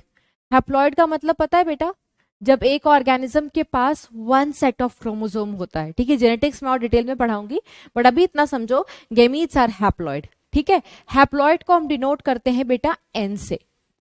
अब गेमीट हमेशा हैप्लॉइड, दिस इज ऑलवेज वाला कंडीशन। ठीक है, जैसे अगर हम अपनी बात करें, हम जिस पेरेंट से बनते हैं बेटा, अगर हमारी पेरेंट बॉडी कोई पूछे तो हम क्या है बेटा, हम एक डिप्लॉयड ऑर्गेनिज्म है। हम ह्यूमंस का एग्जांपल लेते हैं बेटा, तो आपको इजीली समझ में आएगा। हम एक डिप्लॉयड ऑर्गेनिज्म है। डिप्लॉयड को 2n तरीके से लिखा जाता है ना। अगर हमारे में गेमीट बनेगा, अगर हमारे में गेमीट बनेगा, तो आपको पता है गेमीट क्या होते हैं बेटा, हैप्लॉइड। तो आपको 2n से n बनाना है, तो आप खुद सोचो बेटा, आपको आधा करना है। तो आधा कराने के लिए आप कौन सा डिवीजन अपनाओगे, मियोसिस। कौन सी डिवीजन अपनाओगे बेटा, मियोसिस। 11th क्लास में पढ़ा होगा। क्यों, क्योंकि मियोसिस को बेटा हम रिडक्शनल डिवीजन कहते हैं। वो क्या करती है, वो क्रोमोसोम का नंबर हाफ कर देती है। यहां पर क्रोमोसोम नंबर 2n है, यहां पर आधा हो गया। तो हमेशा याद रखना कि अगर गेमीट डिप्लॉयड बॉडी में बनेगा तो हमेशा मियोसिस से बनेगा। बट अगर गेमीट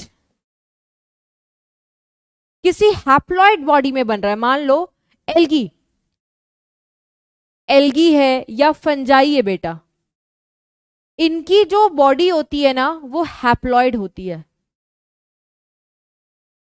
ठीक है, अगर किसी हैप्लॉयड बॉडी को गेमीट बनाना है, इसको गेमीट बनाना है,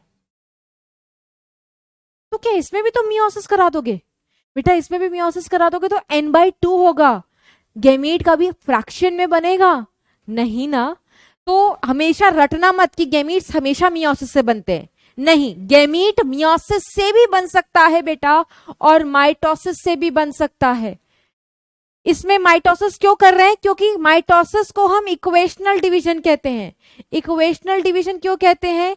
क्योंकि ये क्रोमोसोम नंबर को मेंटेन करता है, जितना पेरेंट के पास उतना ही बच्चे के पास जाता है, उतना ही गैमीट में जाएगा। ठीक है, सो दैट इज वाई अगर किसी हैप्लॉइड बॉडी से बनाना है तो माइटोसिस कराओगे, किसी डिप्लॉइड बॉडी में बनना है तो आप मियोसिस कराओगे। यही लिखा हुआ है एनसीईआरटी। फिर एनसीईआरटी ने एक और सवाल पूछा हुआ है, वो सवाल ये है, एक सेकेंड, हाँ, कि क्या मियोसिस कभी ऐसे ऑर्गेनिजम्स में नहीं चलती जो हैप्लॉइड हो? देखो, अगर कोई ऑर्गेनिज्म सेक्सुअल रिप्रोड्यूसिंग है, ठीक है, ऐसा नहीं है बेटा, अगर मैं आपको याद करो, एल्गी एक हैप्लॉइड है, ठीक है, algae is haploid, but algae में भी मियोसिस चलती है। Meiosis do take place. 11th class की एनसीईआरटी खोलना बेटा, प्लांट किंगडम वाली, है ना। प्लांट किंगडम में लास्ट वाले टॉपिक पे चले जाना, लाइफ साइकिल ऑफ एल्गी, और उस लाइफ साइकिल ऑफ एल्गी में आपको मियोसिस दिख जाएगा। ठीक है, यहां पे नहीं पढ़ा रही, जरूरत नहीं है, बट एनसीईआरटी ने क्वेश्चन पूछा हुआ है। ठीक है, कहां चलती है बेटा? मियोसिस अकर इन जाइगोट, मियोसिस अकर इन जाइगोट। बस फर्क इतना है कि एल्गी में मियोसिस गैमीट बनाने के दौरान नहीं होती, एल्गी में मियोसिस जाइगोट जब बन जाता है उसके अंदर होती है। तो ऐसा कभी मत कहना कि कोई अगर ऑर्गेनिज्म हैप्लॉइड है तो उस ऑर्गेनिज्म में मियोसिस कभी नहीं हो सकती, नहीं, ऐसा नहीं है, हो सकती है। यही एनसीईआरटी पूछ रही है। ठीक है, तो देखो एनसीईआरटी ने पूछा हुआ है, does this mean that meiosis never occurs? So never नहीं, this is false, it can occur, this is false. ठीक है, नेवर वाला वर्ड अलग गलत है, हो सकता है, एग्जाम्पल दे दिया मैंने। कहां होता है? Zygote. Carefully examine the flow chart of life. Ma'am ने अभी बोला ना लाइफ साइकिल्स देखना, देखो एनसीईआरटी वही कहती है कि आप लाइफ साइकिल्स देखो एल्गी की, जो आपको क्लास 11th में पढ़ाया गया है, तो आपको इसका आंसर मिल जाएगा। ठीक है, आगे देखो, बहुत सारे ऑर्गेनिजम्स ऐसे होते हैं बेटा जो मोनेरा मोनरा मतलब bacteria, fungi, algae and bryophytes, जिनके पास हैप्लॉइड प्लांट बॉडी होता है। But in organisms belonging to pteridophytes, gymnosperm, angiosperms and most of the animals including humans, मैंने एग्जांपल लिया ह्यूमंस का, the parental body is diploid. लिया था ना ह्यूमंस का एग्जांपल बेटा। It is obvious that meiosis, the reductional division, has to occur if a diploid body has to produce haploid gametes। यही तो बताया था कि diploid body को अगर बनाना है तो meiosis कराना पड़ेगा। और यहाँ पर diploid body का एग्जाम्पल इन्होंने humans लिया। humans के साथ साथ देखो बेटा क्या क्या लिया है, एक सेकेंड, humans के साथ साथ इन्होंने टेरिडो, जिम्नो, एंजियो, लिख लो, human plus pteridophytes plus gymnosperm plus angiosperm. और हैप्लॉइड में क्या लिखा बेटा? हैप्लॉइड में इन्होंने लिखा है एल्गी, फंजाई, मोनरन्स भी लिखा हुआ है, दैट मींस बैक्टीरिया, बैक्टीरिया वाले किंगडम को बोलते हैं। ठीक है, okay, and one more, bryophyte की भी तो हैप्लॉइड बॉडी होती है बेटा, ब्रायोफाइट्स। ठीक है, तो हमने एनसीईआरटी की वो रीडिंग में लगा ली, साथ साथ नोट्स भी बना लिया है। आओ आगे चलते हैं बच्चों। नेक्स्ट है, अच्छा एक ये टेबल बना हुआ है, ये टेबल बेटा याद कर लेना। अच्छा, दोनों बच्चे ना दोनों कॉलम रटते हैं, दोनों कॉलम मत रखो, गैमीट्स का नंबर बस याद कर लो। ठीक है, गैमीट्स का नंबर याद कर लोगे तो मियोसाइट का ऑटोमेटिकली याद होगा। मियोसाइट क्या होती है? साइट का मतलब होता है cell, cell in which meiosis takes place, in which meiosis takes place। और मियोसिस हमेशा किसमें होती है बेटा? मियोसिस हमेशा डिप्लॉयड ऑर्गेन मतलब डिप्लॉयड सेल में चलती है। ठीक है, always takes place in diploid. तो यहां पर देखो लिखा भी हुआ है। तो मियोसाइट की अगर आपसे कोई प्लॉइडी पूछे कि मियोसाइट हैप्लॉयड है या डिप्लॉयड, तो हमेशा याद रखना मियोसाइट डिप्लॉयड है। तो अगर आप हैप्लॉइड याद कर लोगे, जैसे ह्यूमंस का अगर आप याद कर लो गैमीट का कितना है 23 है, तो उसका डबल कर दोगे 46। या तो मियोसाइट का नंबर याद कर लेना या तो गैमीट का, दोनों रटने की जरूरत नहीं है, देयर इज नो पॉइंट, है ना, एक ही याद करोगे, चाहे ये कॉलम चाहे वो column. Okay, moving on to the next, moving on to the next. अब हम बात करेंगे बेटा, क्योंकि हम फर्टिलाइजेशन कराने की बात कर रहे हैं, फर्टिलाइजेशन कराने के लिए आपको गैमीट बनाना पड़ेगा। गैमीट समझने के लिए आपने गैमीट के टाइप से समझ लिए, अब आपको पता है सेक्सुअल रिप्रोडक्शन पढ़ रहे हो तो सेक्स ऑर्गन तो चाहिए होगा ना, है ना। तो हम डिफरेंट ऑर्गेनिजम्स में we are going to discuss this sexuality, that means we are going to discuss कि कौन सा ऑर्गेनिज्म में किस प्रकार का सेक्स ऑर्गन है, वो कैसे प्रेजेंट होता है, एक बॉडी पे प्रेजेंट होता है या डिफरेंट बॉडी पे प्रेजेंट होता है, तो वो हम डिस्कस करने वाले हैं, बट सिर्फ प्लांट्स के, एनिमल्स के नहीं, ठीक है। एनिमल्स का भी दिया हुआ है, मैंने आपको पहले ही बताया, वो जूलॉजी सेक्शन का है। Okay, next. तो सबसे पहले आपको दिख रहा है बेटा एक स्लाइड, सेक्सुअलिटी इन ऑर्गेनिज्म। तो हम पहले लोअर ऑर्गेनिजम्स का पढ़ते हैं, फिर हायर ऑर्गेनिजम्स का पढ़ेंगे। लोअर ऑर्गेनिजम्स में for example fungi is a lower organism. उसमें क्या होता है बेटा, हम ऑर्गेनिजम्स को दो भाग में डिवाइड करते हैं। ऑर्गेनिजम्स की सेक्सुअलिटी कैन बी होमोथैलिक और ऑर्गेनिज्म की sexuality can be heterothallic.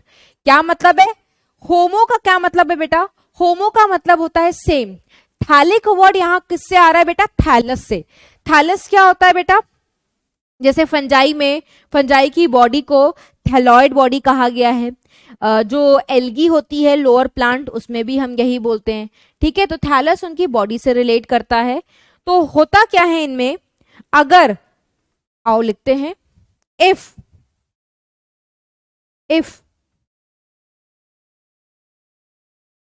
To gametes, मतलब मेल और female gametes are produced from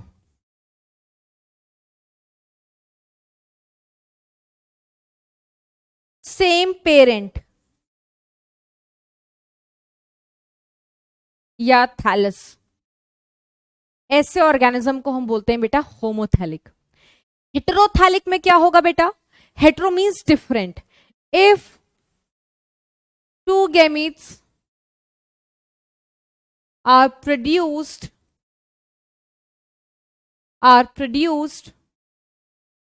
from different parents। जैसे बेटा हमारे में होता ना, हमारे में ये वर्ड यूज नहीं करते because we are higher organism, पर तो मैं समझाने के लिए बता देती हूँ। हमारे में मेल गेमीट मेल पेरेंट से आता है, फीमेल गेमीट फीमेल पेरेंट से आता है। मतलब ह्यूमन बीइंग में जो एक स्पीशीज है उसमें दो पेरेंट है ना, उसमें दो पेरेंट है, एक मेल एक फीमेल। तो जब दो पेरेंट इन्वॉल्व होते हैं किसी ऑर्गेनिज्म में, फॉर एग्जाम्पल फंजाई जो एक लोअर ऑर्गेनिज्म है, तब हम उसको हेट्रोथैलिक बोलेंगे। अगर एक ही पेरेंट से आ रहा है तो हम उसको बोलते हैं बेटा होमोथैलिक। और यहां से मैं आपको एक और पॉइंट ऐड कराना चाहूंगी, सबसे पहले वाले स्लाइड में, यहां से 7th पॉइंट, कि देखो सेक्सुअल रिप्रोडक्शन को हम ज्यादातर क्या कहते हैं, यूजुअली इट इज दो पेरेंट वाला, दो पेरेंट इन्वॉल्व होते हैं बेटा, एक मेल और एक female.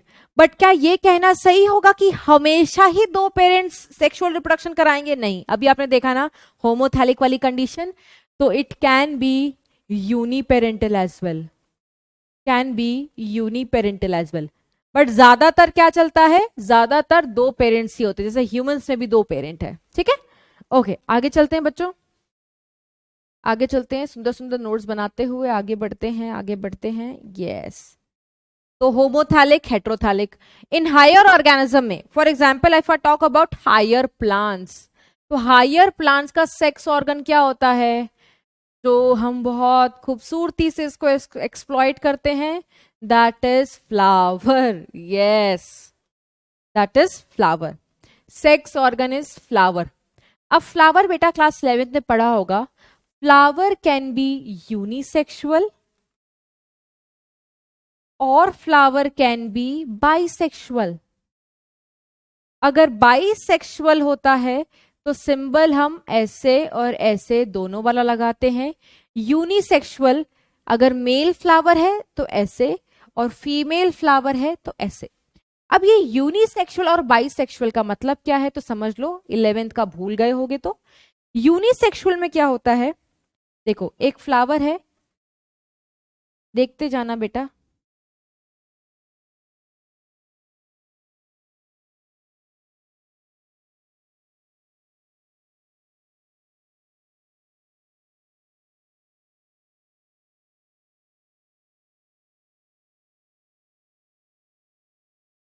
Just give me a minute बच्चों। मैं सारे पार्ट्स नहीं बना रही, उसी पार्ट्स को बना रही हूँ जिससे हमें काम है। ठीक है, तो आप देख सकते हो बेटा, यहां पर मैंने सिर्फ ये बनाया है, ये क्या है, एंड्रोशियम। याद आया कुछ? एंड्रोशियम बेटा मेल सेक्स ऑर्गन होता है। ठीक है, यहां पर मैंने बनाया है gynoecium. You can call it gynoecium, या इसकी बेसिक यूनिट होती है पिस्टल।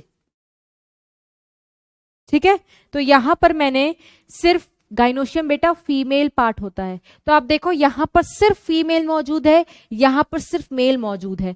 तो ये कैसा फ्लावर है? ये यहां पर सिर्फ फीमेल मौजूद है ना, तो फीमेल फ्लावर इट इज। यहां पर सिर्फ मेल मौजूद है तो बेटा ये मेल फ्लावर है।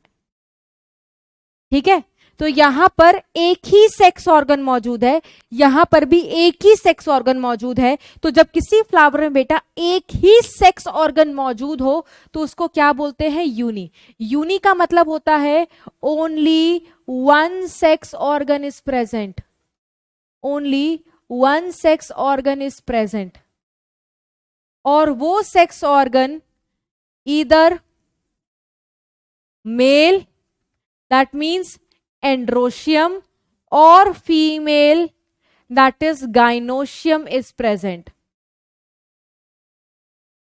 ठीक है, दोनों अगर साथ में मौजूद होते हैं, if both androecium and gynoecium are present, तो वो क्या बन जाता है बेटा? वो बन जाता है बाइसेक्सुअल। डायग्राम बना ले एक सुंदर सा। ठीक है, ये इसकी डंडी बना लेते हैं, और इस डंडी के ऊपर हम गाइनोशियम भी बना लेते हैं, ऐसा 11th में पढ़ा होगा, और एंड्रोशियम भी बना लेते हैं ऐसा। ठीक है, तो आप देखो एंड्रोशियम भी मौजूद है, गाइनोशियम भी मौजूद है, वो भी एक ही फ्लावर में। दैट इज वाई इसको हम क्या बोलते हैं बेटा? बाइसेक्सुअल। इसको क्या बोल रहे हैं? यूनिसेक्सुअल। ठीक है, एक और चीज बताते हैं बेटा, यूनिसेक्सुअल में, ठीक है, इफ एंड्रोशियम प्रेजेंट, मैंने थोड़ा शॉर्ट फॉर्म यूज किया ना प्रेजेंट का, यहीं पर तुम लोग घबरा जाओगे। इफ एंड्रोशियम प्रेजेंट, ठीक है, such flower is known as staminate flower. क्या बोलते हैं बेटा? स्टैमिनेट फ्लावर, या इसको बोलेंगे मेल फ्लावर।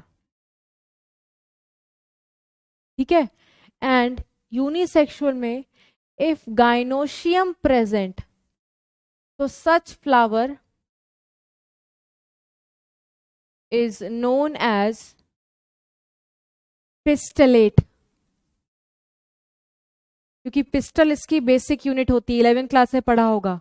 ठीक है, या इसको फीमेल फ्लावर बोला जाएगा। इसको स्टेमिनेट क्यों बोल रहे हैं बेटा? क्योंकि स्टेमन is the basic unit of androecium, 11th class में पढ़ा होगा, है ना। अगर ये इसको स्टेमन बोलोगे, इसके स्टेमन बोलोगे, इसके ग्रुप को एंड्रोशियम बोलोगे। ठीक है, ओके, 11th क्लास में पढ़ा होगा, थोड़ा सा रिवाइज करा दिए। तो ये हो गया बेटा एक लोअर ऑर्गेनिज्म में और एक हायर ऑर्गेनिज्म में सेक्सुअलिटी का मतलब। एक और वर्ड हमारी एनसीईआरटी यूज करती है बेटा with respect to plants. Plants को हम बोलते हैं मोनोशियस और डायोशियस। अच्छा, बच्चे बहुत कंफ्यूज होते हैं इन वर्ड्स में, और यूनिसेक्सुअल और बाइसेक्सुअल में। जब भी बेटा आपको यूनिसेक्सुअल और बाइसेक्सुअल समझाया जाएगा ना, वो विथ रिस्पेक्ट टू फ्लावर समझाया जाएगा। अगर तुम ऐसे समझोगे ना, तुम्हें कभी कंफ्यूजन नहीं होगा, कभी नहीं। एनसीईआरटी भी बेटा तुम्हें कंफ्यूज करने की कोशिश करती, कंफ्यूज मत होना। एक इजी तरीका है, हमेशा हम फ्लावर को डिफाइन करेंगे यूनिसेक्सुअल और बाइसेक्सुअल करके, है ना। हम एक फ्लावर को मोनोशियस डायोशियस करके डिफाइन नहीं करेंगे, गड़बड़ हो जाएगा, है ना। फ्लावर को डिफाइन करेंगे यूनिसेक्सुअल और बाइसेक्सुअल के रिस्पेक्ट में, और प्लांट्स को डिफाइन करेंगे मोनोशियस और डायोशियस के रिस्पेक्ट में। कुछ बच्चों को लगता है कि मोनोशियस का मतलब बाइसेक्सुअल है। ना बेटा ना, एनिमल्स के केस में होता होगा, जूलॉजी में तुम शायद पढ़ते भी होगे, बॉटनी में मत लिंक करना, सब गड़बड़ हो जाएगा, है ना। बॉटनी में तुमने लिंक किया, वहीं सारा गड़बड़। बॉटनी को अभी थोड़ा सा अलग रखो जूलॉजी से, है ना। यहां पर मोनोशियस का बिल्कुल भी मतलब बाइसेक्सुअल नहीं होता। क्यों बताऊं, सुनो। मोनोशियस एक प्लांट है, ठीक है, देखो ये एक प्लांट है, तो एक प्लांट क्यों ना बना लेते हैं, ये प्लांट बना लो। डायोशियस भी एक प्लांट है, प्लांट बना लो। डाई में दो आ रहा है, दैट मीन्स दो प्लांट होंगे, ठीक है। मोनोशियस, मोनो का मतलब वन। आप कहना क्या चाहते हो, है ना, कहना क्या चाहते हो आप इससे। मोनोशियस का मतलब होता है, mono means sex organs. Sex organ मतलब flower, flower could be male और फीमेल। तो मोनोशियस प्लांट का मतलब क्या होगा, male and female flowers present on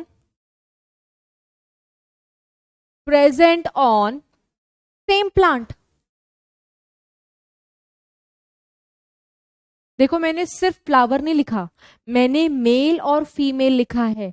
और आपको पता है जब भी मैं बेटा मेल और फीमेल अलग अलग लिख रही हूं, दैट मीन्स मेल अलग मौजूद है, फीमेल अलग मौजूद है, दोनों एक साथ प्रेजेंट होते तो मैं मेल फीमेल थोड़ी बोलती, है ना। दैट मीन्स ये खुद में किस चीज को डिनोट कर रहे हैं, ये खुद में एक यूनिसेक्सुअल वाले कंडीशन को डिनोट कर रहे हैं। तो जो बच्चों को लगता है कि मोनोशियस बाइसेक्सुअल है, आप खुद देख लो, आप रॉन्ग हो जाओगे इन बॉटनी, है ना।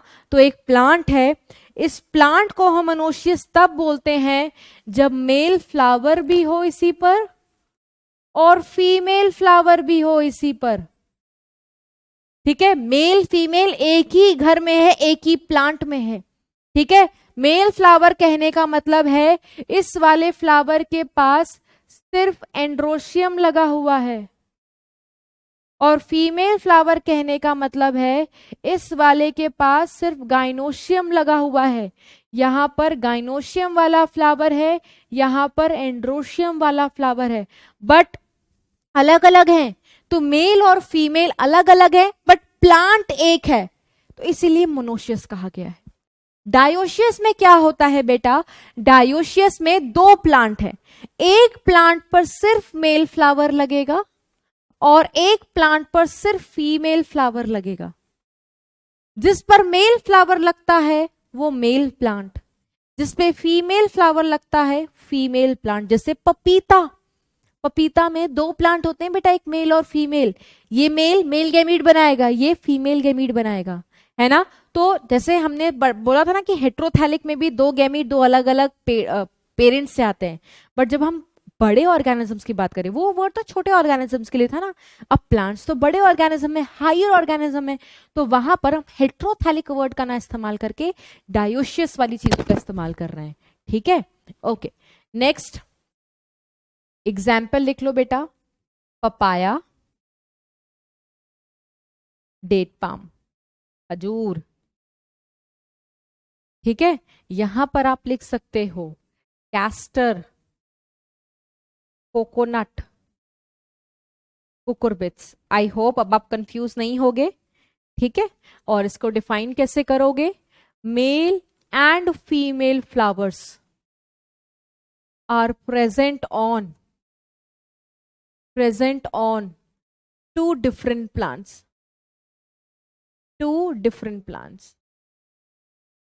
तो पपीता का एक ये वाला प्लांट है, एक ये प्लांट है, एक पे सिर्फ मेल एक पे सिर्फ फीमेल। अब यहां पर मान लो एक कैस्टर का प्लांट है या कोकोनट का प्लांट मान लो, इस कोकोनट के पेड़ में मेल और फीमेल एक ही साथ लग रहे हैं, तो कोकोनट एक मोनोशियस है, ठीक है। तो प्लांट को हमेशा मोनोशियस डायोशियस से डील करना है, यूनिसेक्सुअल बाइसेक्सुअल के लिए फ्लावर। और आप खुद देखो बेटा, चाहे मैं मोनोशियस कंडीशन की बात करूं चाहे डायोशियस, दोनों में ही यूनिसेक्सुअल फ्लावर प्रेजेंट है। कहीं आपको बाइसेक्सुअल फ्लावर का सिंबल दिखाई दे रहा है, नहीं, तो कंफ्यूज मत होना, बाइसेक्सुअल हमारे लिए है ही नहीं, इन दोनों वर्ड से रिलेटेड नहीं है, ठीक है। ओके, नेक्स्ट हम बात करेंगे, अच्छा मोनोशियस और डायोशियस हायर ऑर्गेनिजम्स के लिए भी है, प्लांट्स के लिए भी है। और आपने 11th क्लास में पढ़ा होगा बेटा, एल्गी में भी ये वर्ड सुनोगे आप, और मार्केंशिया में भी सुना होगा। तो ये वर्ड आपको छोटे लोअर प्लांट्स के लिए भी यूज किए जा सकते हैं, ठीक है। जैसे फॉर एग्जाम्पल कारा, इसका डायग्राम दिया हुआ है, तो दिस इज अ कारा का प्लांट। ये किसका प्लांट है बेटा? ये एक कारा का प्लांट है, ठीक है। और ज्यादातर कारा के जो स्पीशीज होते हैं, मोस्ट ऑफ द कारा के species, most of the species are monoecious.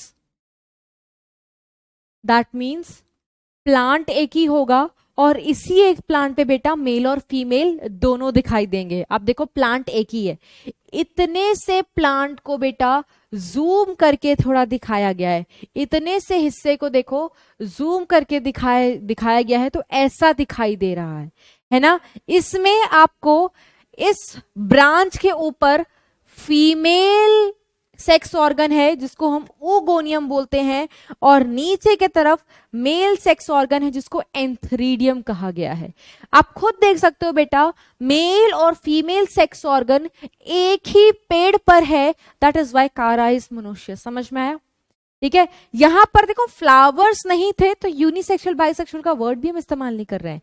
तो फ्लावर्स जब होंगे यूनिसेक्सुअल बाइसेक्सुअल, सेक्स ऑर्गन के रिस्पेक्ट में monoecious and dioecious. Higher plants में सेक्स ऑर्गन फ्लावर ही होते हैं, तो फ्लावर के रिस्पेक्ट में आप फ्लावर जैसा जिस प्रकार का मौजूद है एक प्लांट में, उस पर आप डिसाइड कर सकते हो, ठीक है। और एक और दिया हुआ है मार्केंशिया का। ये डायग्राम एनसीईआरटी के क्लास 11th में भी है बेटा, आप देख सकते हो। यहां पर मार्केंशिया के दो पेड़ हैं, जैसे कारा का एक ही पेड़ था इसलिए कारा मोनोशियस था, है ना। कारा का एक ही पेड़ पर मेल फीमेल था इसलिए कारा मोनोशियस था। मार्केंशिया क्या होता है बेटा? मार्केंशिया डायोशियस होता है। दैट मीन्स इसके दो थैलस होते हैं बेटा, एक मेल थैलस जिसपे मेल सेक्स ऑर्गन है और एक फीमेल थैलस जिसपे फीमेल सेक्स ऑर्गन है, ठीक है। अब ये देखो, पोर का मतलब होता है डंडी, स्टॉक, ठीक है। स्टॉक विच बियर्स, जो स्टॉक आर्कीगोनियम बियर करे उसको हम आर्कीगोनियोफोर बोलते हैं। ये डंडी है, इस डंडी के ऊपर बेटा ये क्या है? ये आर्कीगोनियम है। आर्कीगोनियम क्या होता है बेटा? मार्केंशिया का फीमेल सेक्स ऑर्गन है। बेटा सेक्स ऑर्गन का नाम बदलता रहता है, आपने 11th क्लास से पढ़ा होगा। ब्रायोफाइट्स में फीमेल सेक्स ऑर्गन, मार्केंशिया क्या है बेटा? मार्केंशिया एक ब्रायोफाइट है ना। कारा क्या है बेटा? कारा एक ग्रीन एल्गी है, काफी एडवांस ग्रीन एल्गी है बच्चों, ठीक है। मार्केंशिया क्या है? ब्रायोफाइट्स है। इनके बारे में इसलिए बता रहे हैं क्योंकि एनसीईआरटी में पर्टिकुलरली इनका ही दिया हुआ है, आप 11th में पढ़ चुके हो, ठीक है। सो ब्रायोफाइट्स में फीमेल सेक्स ऑर्गन एंथ्रीडियम होता है, और ये है male sex organ. Male sex organ को हम क्या बोलते हैं? आर एंथ्रीडियोफोर, एंथ्रीडियोफोर। तो जिस डंडी के एंथ्रीडियम, तो बेटा जिस डंडी पर एंथ्रीडियम लगा हो उस डंडी को हम एंथ्रीडियोफोर बोलते हैं। फोर का मतलब होता है डंडी, क्योंकि इस डंडी पे एंथ्रीडियम लगा है, एंथ्रीडियोफोर, ठीक है। और इस पे क्या है बेटा? मेल सेक्स ऑर्गन है, तो ये पूरा का पूरा थैलस मेल थैलस। इस पे क्या है? फीमेल सेक्स ऑर्गन है, तो ये कैसी बन गई है? Female thallus. तो आप खुद देखो, मेल और फीमेल अलग अलग हैं, ठीक है। दैट इज वाई इनको क्या कहा जा रहा है? डायोशियस। अब इस मेल थैलस से मेल गैमीट बनेगा, इस फीमेल थैलस से फीमेल गैमीट बनेगा। सेक्सुअल रिप्रोडक्शन तुमने 11th में पढ़ा हुआ है, ठीक है। Next we are gonna talk about the gamete transfer, ठीक है। अभी तो हमने सिर्फ क्या पढ़ा है बेटा? गैमीट के टाइप्स, ठीक है। फिर हमने पढ़ा है sex organ in different organism, but आपको पता है प्री फर्टिलाइजेशन इवेंट तब तक एंड नहीं होता बच्चों जब तक गैमीट का ट्रांसफर ना हो जाए। तो फटाफट उसको गैमीट का ट्रांसफर कराते हैं और इस इवेंट को खत्म करते हैं, ठीक है। तो सबसे पहले एनसीईआरटी लिखती है कि कुछ फंजाई और एल्गी में both male and female gametes, both male and female gametes are motile. Motile मतलब चल सकते हैं, तो दोनों चलेंगे बेटा, एक दूसरे को ढूंढेंगे और फ्यूज कर जाएंगे, ठीक है। मोटाइल का मतलब फ्लैजिला प्रेजेंट होता है, तो फ्लैजिला की मदद से चलेंगे बेटा, फ्यूज हो जाएंगे, ठीक है, मतलब ट्रांसफर हो जाएगा। इन मेजॉरिटी ऑफ ऑर्गेनिज्म में क्या होता है बेटा? Only male gametes are motile, only male gametes are motile and female gametes क्या होती हैं? Female gametes are non motile.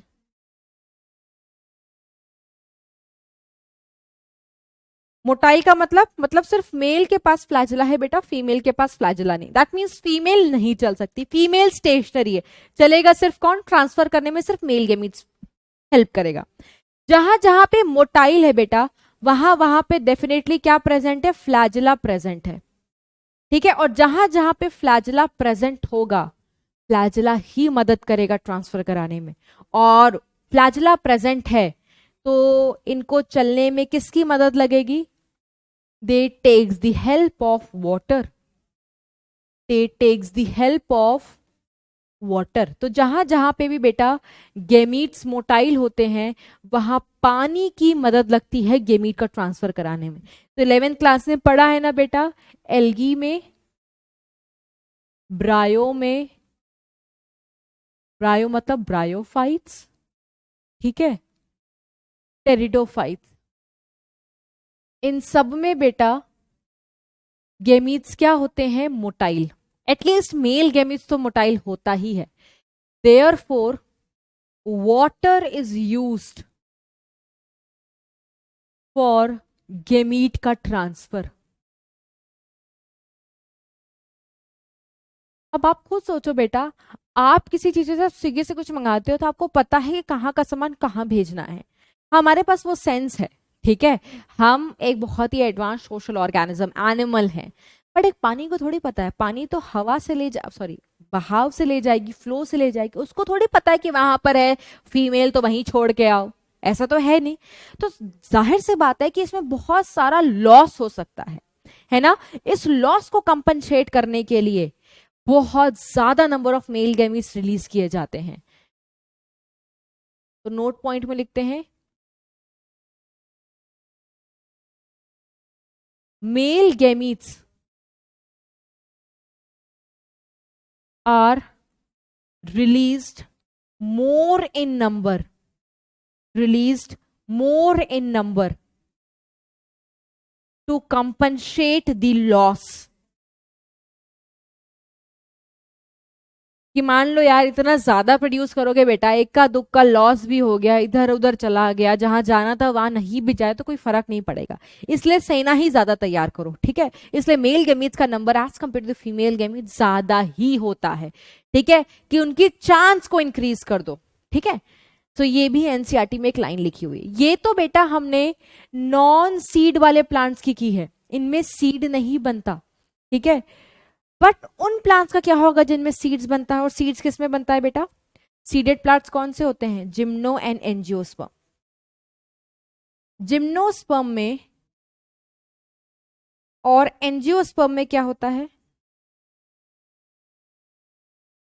इसमें गेमीट्स मोटाइल नहीं होते. जहां मोटाइल थे तुमने पानी ले लिया, ठीक है, ऐसे लिख सकते हो, सिंस मोटाइल गेमीट्स प्रेजेंट. पानी की मदद क्यों ली? क्योंकि मोटाइल गेमीट्स प्रेजेंट थे. बट ये कैसे प्लांट है बेटा? सीडेड प्लांट्स हैं. और सीडेड प्लांट्स में तुम ट्रांसफर कैसे कराओगे? क्योंकि सीडेड प्लांट्स में नॉन मोटाइल गेमीट्स होते हैं. मेल भी बेटा नॉन मोटाइल होता है, मेल भी नॉन मोटाइल होता है. तो तुम कैसे कराओगे ट्रांसफर? मोटाइल होता तो बेटा पानी से कर लेता, बट यहां तो मेल भी नॉन मोटाइल है. सो pollen grain are the carrier. किसका? मेल गेमीट्स का. पॉलिन ग्रेन पता है ना बेटा, फ्लावर पे येलो येलो जो तुम देखते हो, तो हवा चलेगी, ठीक है, हवा उड़ा करके इस पॉलिन ग्रेन को ले जाएगी. और इस पॉलिन ग्रेन के उड़ने को क्या बोलते हैं? पॉलिनेशन. तो पॉलिन ग्रेन उड़ेगा और फीमेल पे जाकर के गिर जाएगा, गैमीट का ट्रांसफर हो गया. क्योंकि पॉलिन ग्रेन के अंदर मेल गैमीट है. अगर पॉलिन ग्रेन उड़ रहा है तो दैट मीन्स गैमीट भी जा रहा है, ठीक है. तो पॉलिनेशन की मदद से जिम्नोस्पर्म और एंजियोस्पर्म में गैमीट का ट्रांसफर होता है. और इसका डिटेल्ड प्रोसेस बेटा तुम नेक्स्ट चैप्टर में पढ़ने वाले हो. इसका 11th क्लास में पढ़ा हुआ है, ठीक है, इसका नेक्स्ट चैप्टर में पढ़ने वाले हो, ठीक है. And pollination helps in and pollination helps in gamete transfer. In gamete transfer. इसलिए मैम कह रही थी इस चैप्टर की नॉलेज वेस्ट नहीं जाएगी। फटाक से एनसीईआरटी की रीडिंग करते हैं बच्चों, ठीक है। ये देखो क्या होता है सीडेड प्लांट्स में। In seed plants pollen grains are the carrier of male gametes and ovule have the egg, ठीक है। और दोनों ही बेटा नॉन मोटाइल हैं, तो कैसे जाएंगे, कैसे जाएंगे।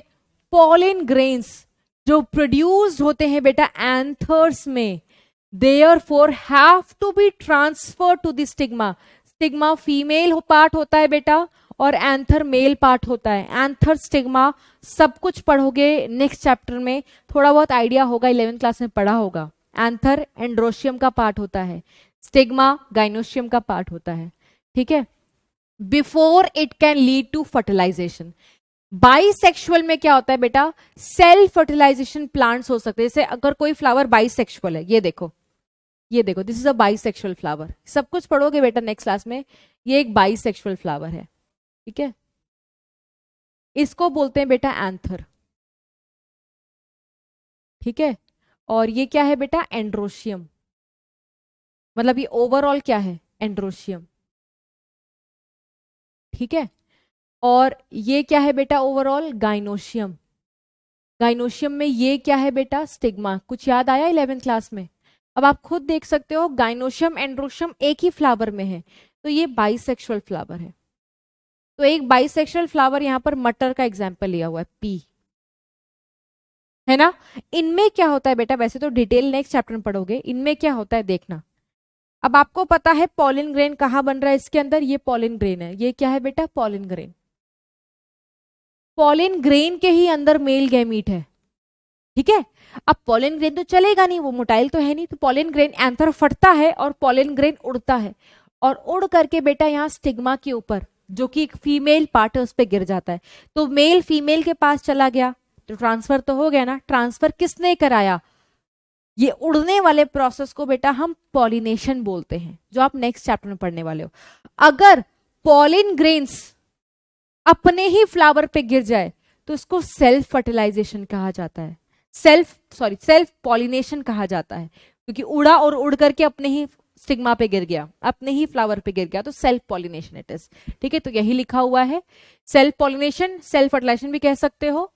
ट्रांसफर ऑफ, एक second, transfer of pollen grains to the stigma is relatively easy as anther and stigma are located close to the each other। देखो इसमें पास पास है, तो इनमें पॉलिनेशन कराना, इस उड़ने वाले प्रोसेस को क्या कहते हैं बेटा, पॉलिनेशन। इनमें पॉलिनेशन कराना इजी है। Next, pollen grains soon after they are shed come in contact with the stigma। जैसे ही उड़े, उड़ने के बाद स्टिग्मा पे आ गए। बट इन क्रॉस पॉलिनेशन, ठीक है, a specialized event pollination facilitates the transfer of pollen grains to the stigma। देखो ये समझाना चाह रहे हैं बेटा कि अगर इनमें ट्रांसफर होगा तो ट्रांसफर वुड बी इजी, क्योंकि बहुत पास पास है।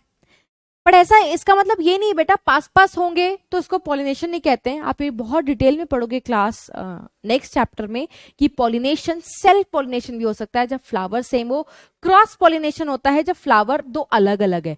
एक मान लो मेरे पास मैरीगोल्ड का पौधा है और एक पड़ोसी के पास मैरीगोल्ड का पौधा है, तो अलग अलग पौधा हो गया ना, जगह भी दूर है, तो उड़ेगा पॉलन ग्रेन, ठीक है। अगर हो सकता है उसको मधुमक्खी लेकर के जाए, या हो सकता है हवा से उड़ जाए, ठीक है। तो डिफरेंट मीडियम होता है बेटा ट्रांसफर का, बट उस ट्रांसफर को हम बोलते हैं पॉलिनेशन, ठीक है। पॉलन ग्रेन्स फिर जर्मिनेट करते हैं स्टिग्मा पे एंड पॉलन ट्यूब्स बनता है जो मेल गैमीट्स को ओव्यूल तक ले जाता है, ओव्यूल में जाकर के छोड़ देता है, ठीक है, एग के पास, और फिर वो गैमीट एग से फ्यूज करके जाइगोट बना देता है। तो बेटा ये मैं तुम लोग को समझ लो सिर्फ रीडिंग कराया है, डिटेल तुम पढ़ोगे next chapter of sexual reproduction में, ठीक है। आपको बस यहीं तक अपने नोट्स में लिखना है, बिकॉज एनसीईआरटी जो यहाँ पर अभी पढ़ाना चाह रही है वो आपको भी पता नहीं चलेगा until unless you will read the sexual reproduction वाला चैप्टर, ठीक है। तो आज बेटा यहीं तक, नेक्स्ट लेक्चर में हम मिलेंगे, फर्टिलाइजेशन डिस्कस करेंगे और पोस्ट फर्टिलाइजेशन डिस्कस करेंगे। तब तक के लिए bye bye and take care everyone. मिलते हैं नेक्स्ट लेक्चर में, बाय बाय।